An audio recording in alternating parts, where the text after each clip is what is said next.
بسم اللہ الرحمن الرحیم۔ السلام علیکم پاکستان۔ ناظرین، آپ دیکھ رہے ہیں آواز بہاولپور نیوز چینل اور میں ہوں آپ کا میزبان احمد محمود۔ ناظرین، جیسا کہ آپ سب جانتے ہیں کہ ہم آپ لوگوں کے لیے آج کی شخصیت پروگرام لے کر آیا کرتے ہیں۔ آج میں آپ کو جس شخصیت کا تعارف کروانے جا رہا ہوں، آپ کسی تعارف کے محتاج نہیں ہیں۔ میرے ساتھ موجود ہیں پروفیسر مشتاق احمد تہیم صاحب۔ آپ ایڈوکیٹ ہائی کورٹ ہیں، آپ پرنسپل بھی رہ چکے ہیں۔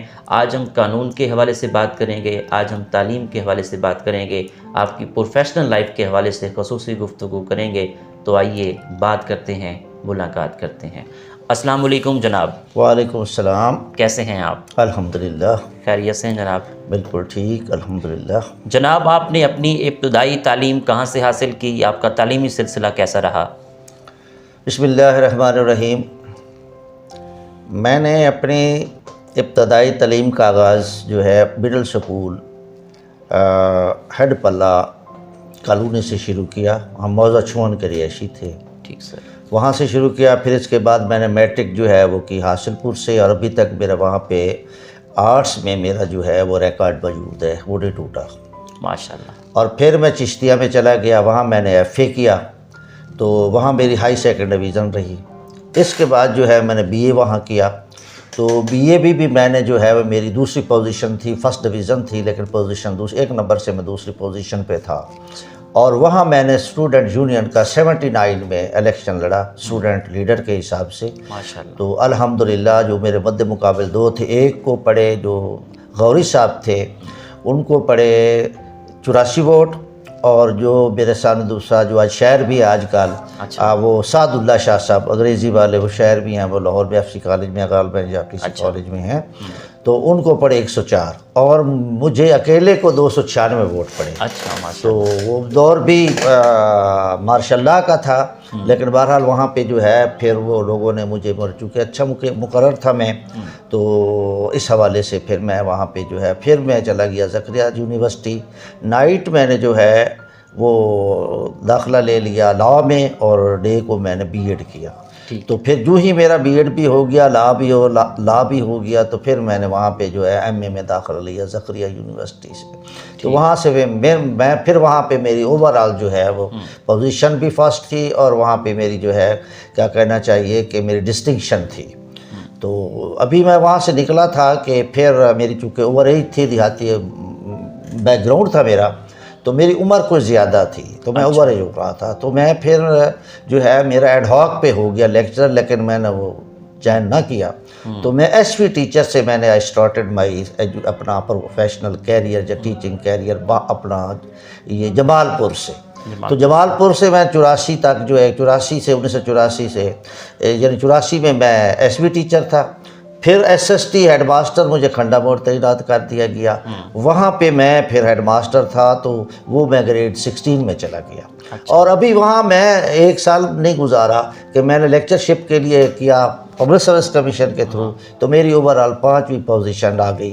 تو اچ شریف میری فرسٹ پوسٹنگ ہوئی، اچ شریف میں رہا 3 سال۔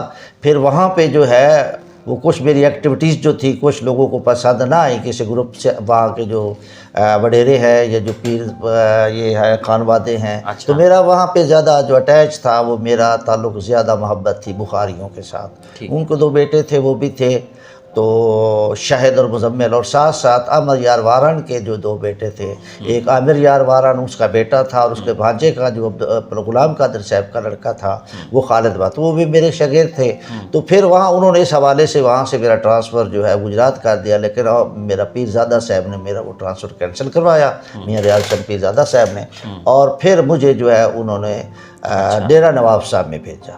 تو ڈیرہ نواب صاحب میں پھر میں رہا 92 تک 92 تک۔ 92 کے بعد پھر گردیزی صاحب کو میں نے ریکویسٹ کی، ایک سٹیج پہ میں نے کنڈکٹ کروایا، اچھا بولا، تو انہوں نے کہا جی آپ کا ٹرانسفر کروانا ہے، تو میں جی ضرور کیوں نہیں کروانا ہے۔ پھر میں چشتیہ چلا گیا۔ تو چشتیہ میں جا گیا وہاں پہ، تو اے پی اسسٹنٹ پروفیسر کی ڈائریکٹ سیٹیں نکلی، تو میں نے وہاں پہ جو ہے وہ اپیئر ہوا۔ تو پھر میری اوورآل جو ہے وہ میرا خیال 7ویں پوزیشن آئی، اسسٹنٹ پروفیسر 30 سیٹیں تھیں، تو انہوں نے ساتھ ہی مجھے جو ہے مین وائل جو 95 میرے والد و والدہ کی سیم ڈے ڈیتھ ہو گئی، تو میں نے جا کے سیکرٹری صاحب کو کہا کہ میں اب جو ہے وہ اس سے پہلے جب میری پروموشن ہوئی تو میں 1 یونٹ کالج جو انٹر کالج تھا میں وہاں پہ چلا گیا اسسٹنٹ پروفیسر. ٹھیک ہے. تو پھر والدین کی ڈیتھ کی وجہ سے سیو ڈے کو تو میں نے جا کے قاضی آفاق صاحب تھے سیکٹری ایجوکیشن, بڑے پیارے آدمی تھے, میں نے ان کو اپنی رودات بتائی کہ میں ایموشنل ہو جاتا ہوں, لال سوارا سے ایکسیڈنٹ کی جگہ سے گزرتا ہوں, تو مجھے نا آپ حاصل کرتے تھے. تو انہوں نے پھر کمال مہربانی سے مجھے پرنسپل تعینات کیا, میری بات سے متاثر ہوئے, میں نے کچھ باتیں بتائیں. تو میں پھر یہاں پہ جو ہے 95 سے 2000 تک جو ہے وہ میں یہاں پہ پرنسپل رہا. اور یہاں اس وقت جو حالت تھی وہ لوگ کہتے تھے یہ کوئی حکومت خانہ ہے, یہ کالج یا کوئی ادارہ نظر نہیں آتا تھا. لوگ پوچھتے تھے یہ کیا ہے, کوئی باہر باؤنڈری نہیں تھی, جنگل تھے, ڈکیتیاں ہوتی تھی, لوگ جو ہے رات کو مغرب کے بعد یہاں گزرتے نہیں تھے بلکہ یہاں پہ پولیسیں کھڑی ہوتی تھی. تو میں چونکہ ینگسٹر تھا آیا تو میں نے تمام لوگ اس میں لگایا. تو میں نے ایک تو وہ ڈگری کالج بنوایا 99 میں, ویسے وہ چودھری صاحب نے گرانٹ لے کر تھی, ڈگری کالج بن گیا. ساتھ ہی میں نے جو ہے ایک سڑک بنوائی, وہ بنوائی میں نے, آ کر وہاں پہ ٹیوب ویل لگوایا, بور کروایا, ڈل کھٹوائی. اور اس طریقے سے میں نے درخت, سب سے پہلے جو درخت کا سلسلہ شروع, درختوں کا جو آج کل بھی اس کالج میں موجود ہے وہ میں نے لگوائے. اور میرے اس کام کی وجہ سے یہ ہے کہ جنگل کٹوا دیے میں نے, بلڈوزر منگوائے, ملٹری والے آ گئے, سکیم والے, ان کو کہا کہ آپ ہمارا ہاسٹل لے لیں. لیکن مجھے وہ کہتے تھے کہ یہاں کا جو کرنل ہے نا وہ فٹ بال کا بڑا شوقی, حالانکہ میری فٹ بال کی ٹیم نہیں تھی, تو میں نے اس کا جی ہم فٹ بال کے گراؤنڈ بنوانا چاہتے ہیں. تو وہ کالج کا جو فرنٹ تھا وہ بالکل زمین بوس جو ہے فلک بوس ٹبے ہوا کرتے تھے, ڈونز تھے بڑے بڑے, تو وہ میٹ ریت سینڈ اڑتی تھی تو سیدھی ہمارے کمروں میں جاتی تھی. وہ میں نے کلیئر کروایا. پھر اس میں جو ہے اور کافی سارے کام میں نے کروائے. تو اس طریقے سے میں بیسٹ ایکسیلنٹ مجھے جو ہے یہاں پہ سیکٹری صاحب آئے تو انہوں نے مجھے ایکسیلنٹ پرنسپل کا جو ہے وہ مجھے کیا. اس کے بعد جو ہے پھر میں 19 میں چلا گیا. تو مجھے جو ہے وہ نیا ادارہ جو ہے مجھے 19 والا چاہیے تھا. تو یہاں پہ اور پرنسپل آ گئے. تو 2008 میں مجھے شیفتہ صاحب جو ہمارے کنٹرول امتحان بھی رہے ہیں, چیئرمین بھی رہے ہیں, تو پھر ان کی جگہ پہ جو ہے اپنا خیر پور میں مجھے ایک رینٹڈ بلڈنگ کا کالج ملا. تو میں نے تہیہ کیا کہ میں نے کہا گرانٹ آئی ہوئی تھی 6 کروڑ کی, میں نے اس کو ملٹی پلائی کروا کے دوبارہ ریوائز کروایا اور جا کے وہ جگہ کا حصول. خیر پور میں جگہ لینا یعنی یہ دیکھ لیں کہ بہشت میں بغیر اعمال کے جو ہے وہ آپ جو ہے وہ لینا چاہتے. اتنے وہاں کو وہ جس جگہ پہ میں جاؤں کہ یہ چاہیے تو وہ کہتے یہ, کوئی کہتے ہیں یہ بلدیہ کیا ہے, کچھ کہتے ہیں یہ حکومت کیا ہے, کچھ چولستان کیا ہے, کچھ کہتے ہیں نہر کیا ہے, کچھ کہتے ہیں یہ فوریسٹ والوں کیا ہے. تو پٹواری ہی اتنے آ جاتے کرتے. پھر براڑا صاحب اور ہم کلاس فیلو تو نہیں تھے, کالج یونیورسٹی فیلو تھے براڑا, یہ جو مشتاق براڑا صاحب, یہ ویری ویری کائنڈ ایجوکیشنسٹ, اتنا لو کرنے والا انسان ہے, سچا مخلص. تو ان سے جا کے میں رویا کہ دیکھو میں آگے کام کرنا چاہتا ہوں. انہوں نے پھر مجھے ڈی سی صاحب کو کہا. پھر اس میں ایک شخص کا میں نام نہ لوں, جو محمد حسین صاحب جو گرداور تھے, اس وقت وہ پٹواری تھے لیکن پھر گرداور بنے. تو انہوں نے جو ہے کمال محنت سے مجھے جو ہے, میں تو مانگتا تھا مجھے 2 مربع دیں, لیکن انہوں نے 13 ایکڑ 14 ایکڑ بلکہ 14 ایکڑ رقبہ دیا. تو پھر گرانٹ بھی بن گئی. اور وہ کالج جو بننا تھا 22 ماہ میں نے ان کو کوآپریٹ کیا, بجلی کے حوالے سے ادھر ادھر کر کے کوآپریٹ کیا. تو وہ میرا اچھا مٹیریل جو ہے وہ میرا لگا, اور اس میں کالج اتنا خوبصورت بنا کہ 8 ماہ میں NLC والوں نے جو ہے ملٹری والوں نے وہ کالج بنوا دیا. تو اس طریقے سے پھر وہاں سے میں دوبارہ یہاں پہ اس کالج میں آ گیا ٹرانسفر کر کے. آخری میرا ایئر تھا 15 کا, میں ریٹائرمنٹ ہونا تھا. تو میں نے جا کے سیکٹری صاحب کو کہا کہ I want to be transferred from Khairpur to Hasilpur because I am going to be کیا کہنا چاہیے اس کو, ریٹائر ہونے والا ہوں, ریٹائرڈ.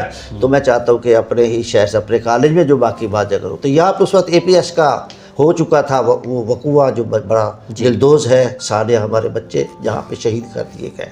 تو یہاں پہ پھر جو ہے میں نے آ کے کام شروع کیا. تو بلڈوزر منگوایا اور بھی کہا, یہاں سے مٹی انہوں نے اننیسیسری اٹھوا لی.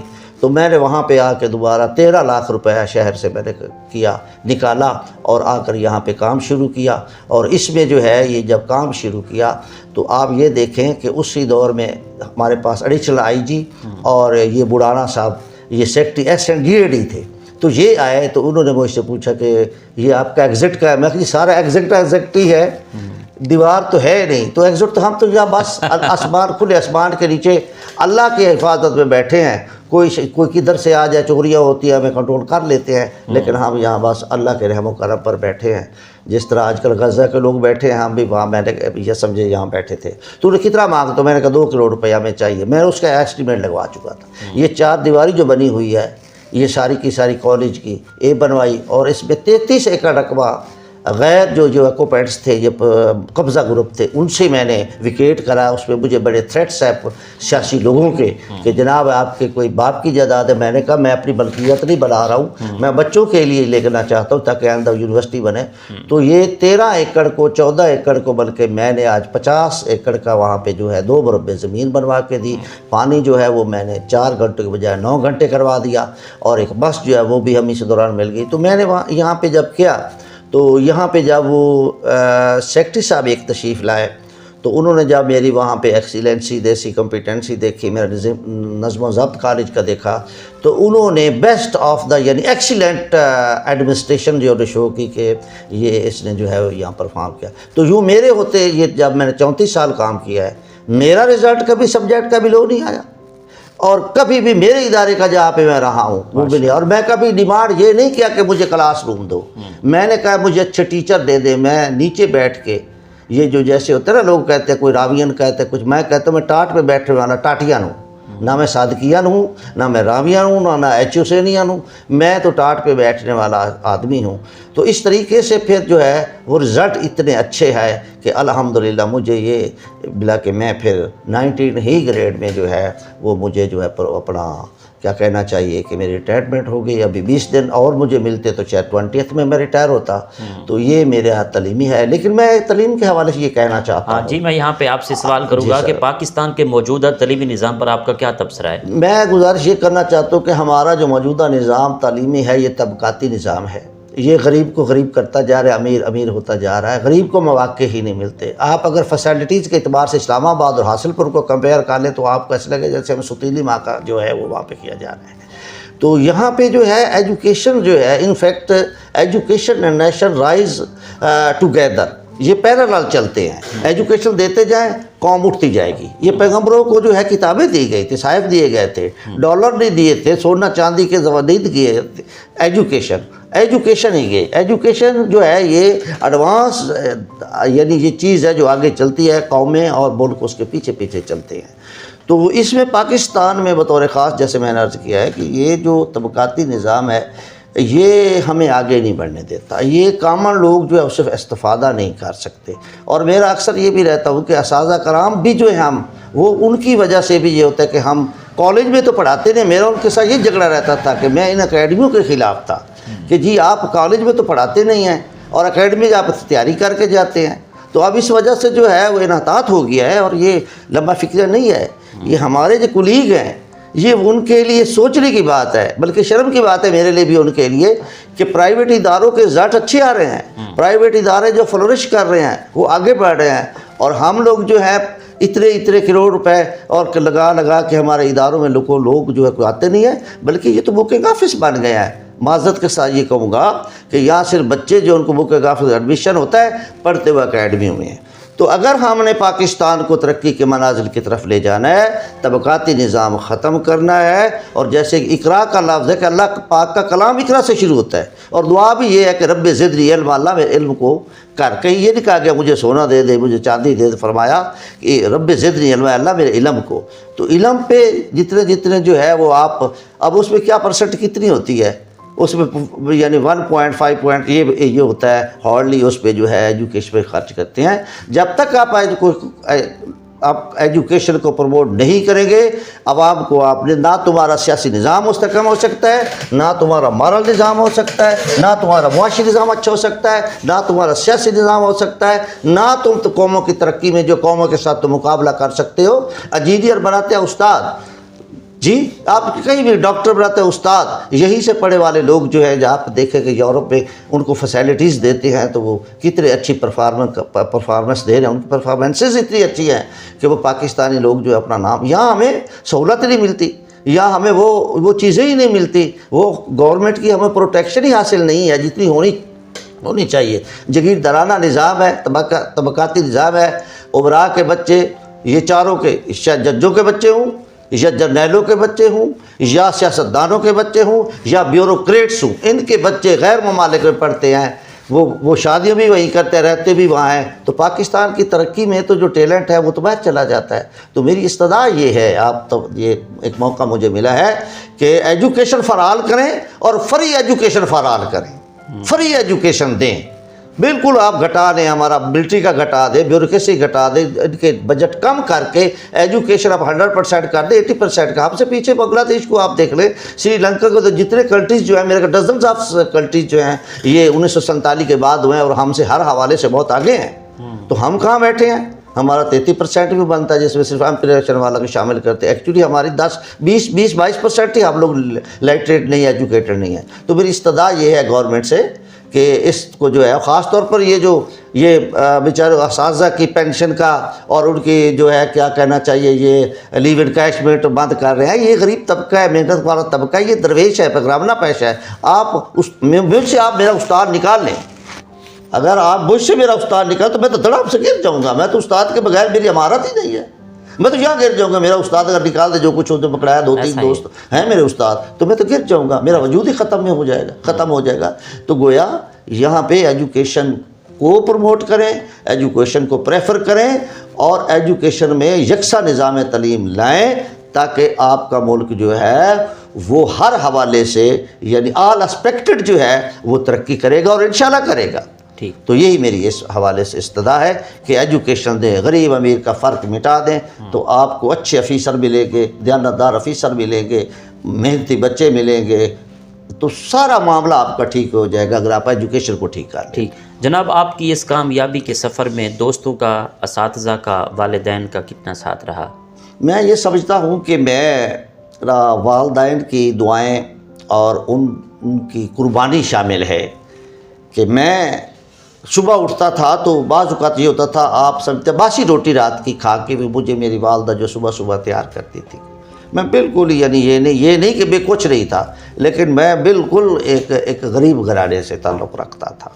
تو ہم مزارے تھے، رعایت تھے، کچھ نہیں تھا. تو میری والدہ نے جب مجھے پڑھنے ڈالا تو مجھ کبھی کسی کے پاس میں رہتا تھا، چونکہ وہ یہاں سے دور تھے.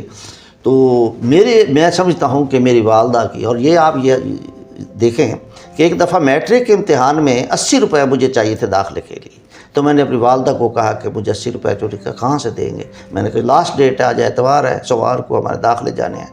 تو انہوں نے ایک شال جو ان کی میرے بھائی نے لاہور سے بھیجی تھی میری اس بوڑھی والدہ کو، انہوں نے مجھے بتایا بغیر، ایک طالب شاہ ہمارا نمبردار تھا، اس کو جا کے 80 روپے نے بیچی. اور صبح جب میں آیا، ماما وہ مجھے پیسے چاہیے، میں نے داخلہ دینا، اس کا آپ کا انتظام ہو گیا. مجھے نہیں بتایا کہ میں اپنی گرم ساڑی بیچ کے آ گئی. تو بعد میں جب پتہ چلا تو پھر پتہ چلا کہ میری والدہ نے میرے داخلہ جو ہے وہ ساڑی بیچ کر کیا. تو میں نے تہیہ کر لیا کہ میں اپنی والدہ کی اس قربانی کو رائگاں نہیں ہونے دوں گا.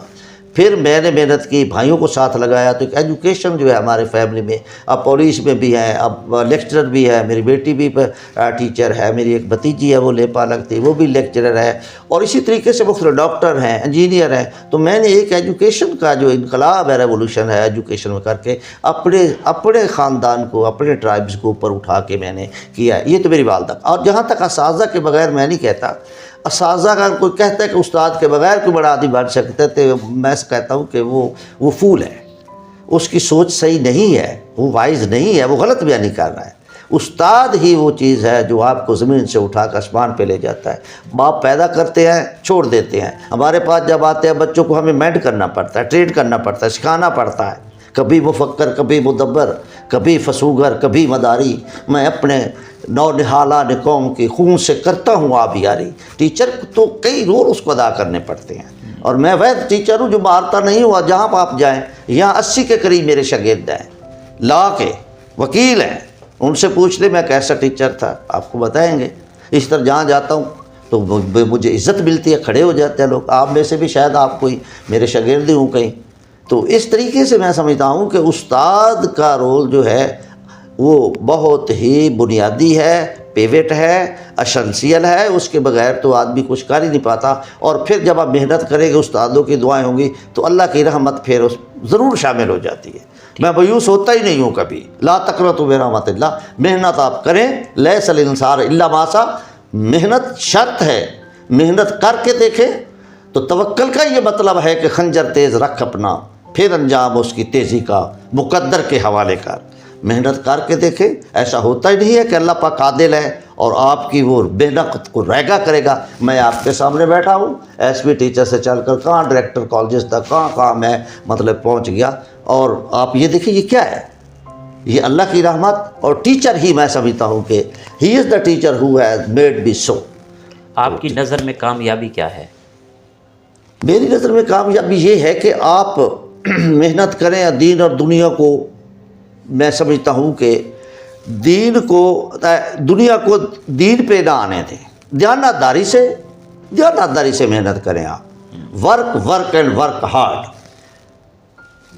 آپ کی جو لیبر ہے، یعنی ورک از یا لیبر یا جو آپ کی ہے، that is owner, labour is owner, industry یعنی محنت جو ہے وہ آپ کی آنر ہے۔ جب آپ یہ زندگی میں سمجھ لیں گے کہ میں نے دیانتداری سے کام کرنا ہے، تو یقین کیجئے گا کوئی چیز دنیا میں ایسی نہیں ہے جس کو آپ امپاسبل کہیں، ہر چیز آپ کے سامنے پاسبل ہوتی ہے۔ نیت نیک ہونی چاہیے، ارادے جن کے پختہ ہوں، نظر جن کی خدا پر ہو، تلاطم خیز موجوں سے ہو، گھبرایا نہیں کرتے۔ تو یہ ہوتا ہے اس میں کہ آپ کی اگر ول ٹھیک ہے، آپ دیانتداری سے کام کرتے ہیں۔ اور پھر یہ بھی ہے، میں نے کروڑوں کے کام کرے، 49 لاکھ روپیہ میں چھوڑ کے گیا ہوں کالج میں، اور لوگ کہتے تھے یہ پرنسپل ہے، یہ تو بنایا ادھر ٹبے ہے، کہتا میں ٹبے بنایا ہے، یہ لے جاؤ، مجھے کمیشن دینے کے لیے 2 لاکھ روپیہ آ گیا۔ میں نے کہا تم خریدنا چاہتے ہو چلے جاؤ، میں پولیس کو اطلاع دے دوں گا، یہ پتہ ہے پورے لوگوں کو کہ میں نے وہ کیا کیا۔ تو بات یہ ہے کہ اگر آپ ایماندار ہیں، محنتی ہیں، تو پھر سانچ کو آنچ نہیں، آپ ہر صورت آپ اپنی منزل کو پا لیں گے۔ ٹھیک، آخر میں سننے والوں کو، دیکھنے والوں کو، وکلا برادری کو اور عوام کو as a professor, as a قانون دان کیا پیغام ہے؟ پروفیسر کے طور پر تو میں یہ عرض کرتا ہوں کہ ہمارے ٹیچر برادری کو کہ وہ محنت کرائیں، جیسے ہمارے ٹیچر کرواتے تھے وہ محنت کروائیں۔ یہ چھوڑ دیں یہ جو پروفیشنلزم آ گیا ہے، مشن کو چھوڑ دیا ہم نے۔ اب جو ہمارا ٹیچنگ ہے، پروفیشن جو ہے، یہ مشن رہی ہے، یہ کمرشلائز ہو گیا ہے، یہ اب بزنس بن چکا ہے۔ یہ بزنس نہیں ہے، یہ تو انبیاء کرام کا مشن ہے، یہ تو انبیاء کا پیشہ ہے۔ تو اس کو ہم جو ہے وہ اجرت کے طور پر کر رہے ہیں، ایسا نہیں کرنا چاہیے۔ ہمیں ڈیووشنلی قوم کے لیے، نیشن کے لیے، اللہ کی ذات کے لیے ہمیں جو ہے وہ کرنا چاہیے، اور یہ دیکھنا چاہیے کہ ہر بچہ جو آپ کے پاس آتا ہے وہ آپ کا بیٹا ہے، آپ نے اس کو بڑا افسر بنانا ہے، اچھا انسان بنانا ہے۔ اچھا انسان بھی بنائے اس کو۔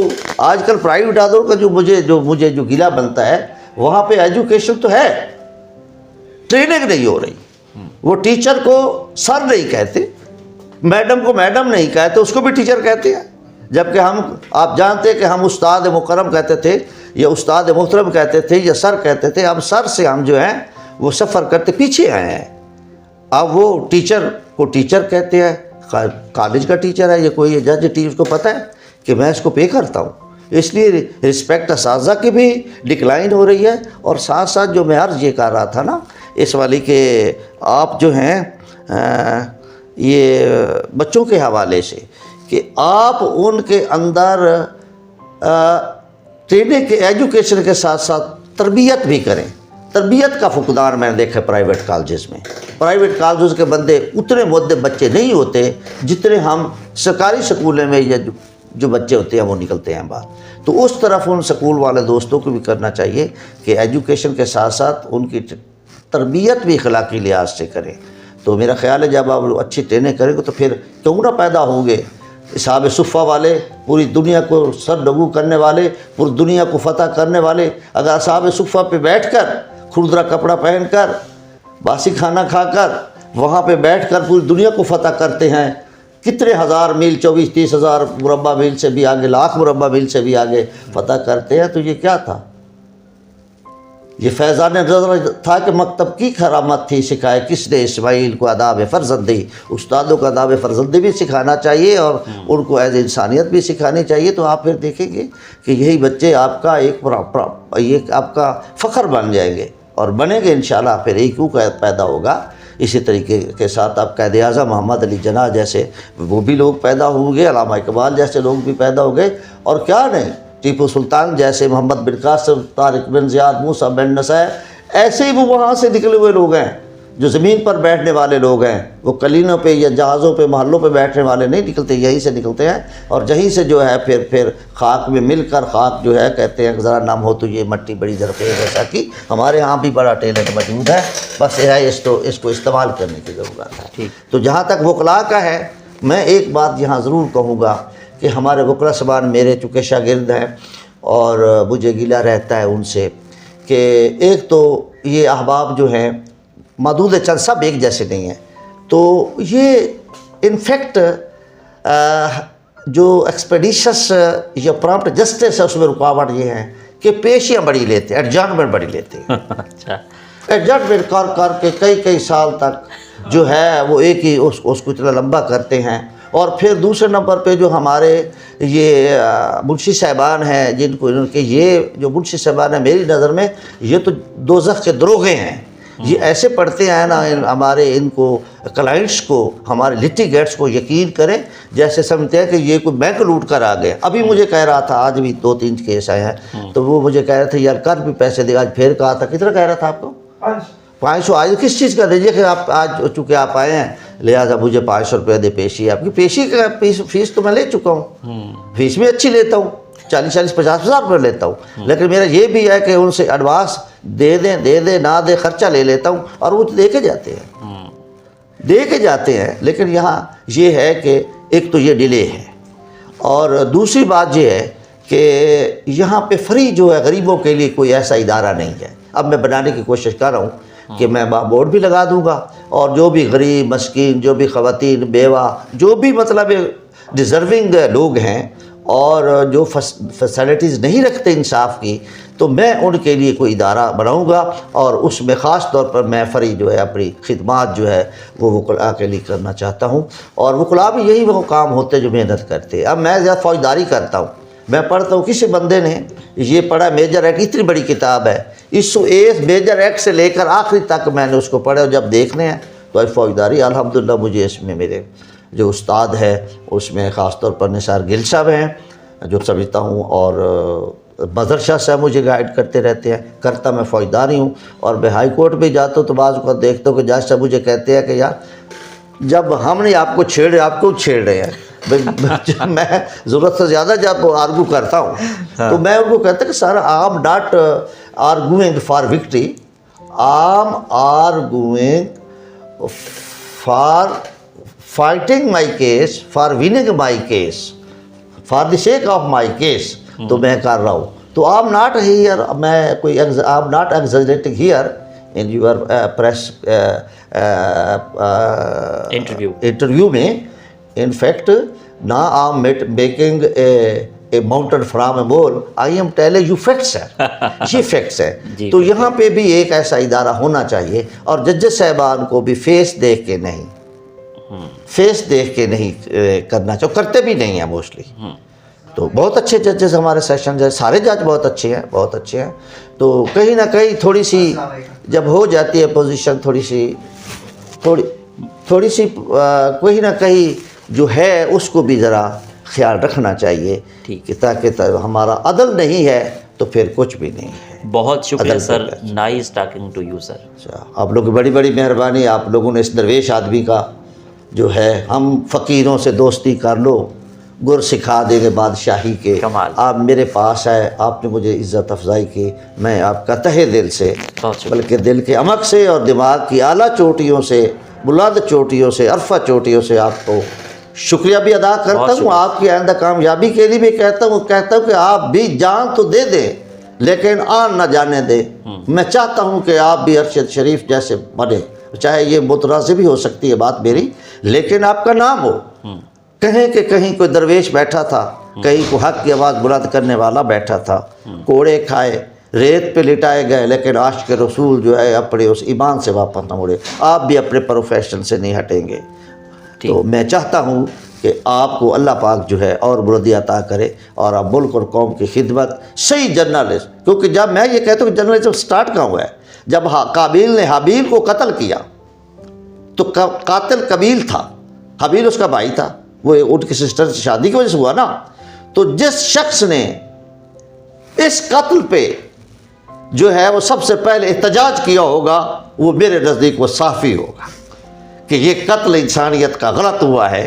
تو میں سمجھتا ہوں کہ آپ کی بنیاد جو ہے بابا آدم سے اتنی پرانی آپ کی وہ اس پروفیشن کی اہمیت اور جو تخلیق ہے، جو اوریجن ہے، وہ وہاں حابیل اور قبیل کے ساتھ ملتی ہے کہ آپ اس اور وکیل بنا ہوگا جو چھڑوانے کے لیے آیا ہوگا اس شخص کو. تو بہرکیف یہ پیشہ آپ کا بڑا مقدس ہے. یہ میں سمجھتا ہوں کہ یہ آپ چوتھا پلر بن گیا ہے، اور اسی پہ جو ہے اگر اسی کو آپ ٹھیک کریں اور کر بھی رہے ہیں تو معاشرے کا جو بگاڑ ہے یہ ختم ہو سکتا ہے، برائی ختم ہو سکتی ہے. لیکن لفافے نہ بنیں جی، لفافے نہیں ہونے چاہیے، لوٹے نہیں ہونے چاہیے. سیاستدان لوٹے بن گئے اور ہمارے صافی بھائی جو ہے وہ لفافے بن گئے. اور ہم جو وکیل ہیں، ہم یعنی کرائے کے صرف ایک سپورٹر بن گئے کہ کرایہ ملتا ہے تو ہم کرتے ہیں، نہیں ملتا تو ہم فیس کے متوالے ہو گئے ہیں. اس میں ہمیں تمام لوگوں کو مل کے اس ملک کو اٹھانا ہے. یہ بڑا خوبصورت ہے، یہ ہماری عزتوں کا رکھوالا ہمارا ملک ہے. غلام لوگوں کو دیکھے، غلام کنٹریز کو دیکھے وہاں کیا ہو رہا ہے. فلسطین کو دیکھ لیں، کشمیر کو دیکھ لیں، دیگر any where in the universe آپ دیکھ لیں تو کیا ہو رہا ہے غلاموں کے ساتھ. نہ عزت بچتی ہے، نہ آن بچتی ہے، نہ کوئی چیز بچتی ہے. تو آپ ملک کو سیدھے سمت میں لانے کے لیے آپ کا بنیادی کردار ہے. مجھے پتہ ہے کہ اسی سال میں میرا خیال 600 کے قریب جو ہیں وہ صحافی حضرات کو موت شہید کر دیا گیا ہے، لیکن بات سے نہیں ہٹے اور نہیں ہٹنا چاہیے. یہ بھی شہادت کی موت ہے. یہ ملک کے لیے آپ کام کر رہے ہیں. اللہ آپ کا حامی و ناصر ہو، اللہ آپ کا محافظ ہو، اللہ پاک آپ کو توفیق کرے اور یہ ملک جو ہے وہ ہمارے لیے اور آپ کے لیے ایک نمونہ بن جائے. وما علینا الا البلاغ. جی تو ناظرین، آپ نے آج کی شخصیت پروگرام سنا. ایک نئے پروگرام میں ملاقات ہوگی. تب تک اللہ حافظ. اللہ نگہبان. پاکستان زندہ باد.